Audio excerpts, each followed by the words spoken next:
बहुत हो गई महंगाई की मार, अब की बार मोदी सरकार, अशा मोठमोठ्या घोषणा करून मोदी सरकार देशात सत्तेवर आले. पण आज वास्तव काय आहे? काँग्रेसच्या काळात 400 रुपयाचा गॅस सिलेंडरचा दर आज मोदी सरकारच्या काळात 1000 रुपयेपर्यंत या ठिकाणी गेलेला आहे.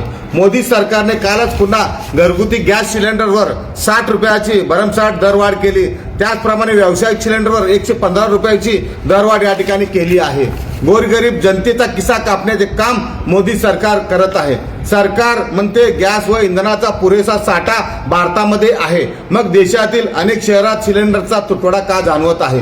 गॅस एजन्सी समोर मोठमोठ्या रांगा का लागत आहेत? बुकिंगचे दिवस 30 दिवसापर्यंत का वाढवण्यात आले आहेत?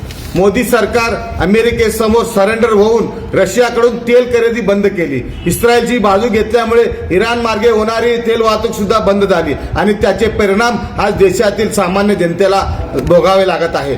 डबल इंजिन सरकारमध्ये जनतेची डबल लूट या ठिकाणी सुरू आहे. म्हणून आज पुन्हा म्हणायची वेळ आली आहे की अब की बार महंगाई की मार नहीं चाहिए ये मोदी सरकार.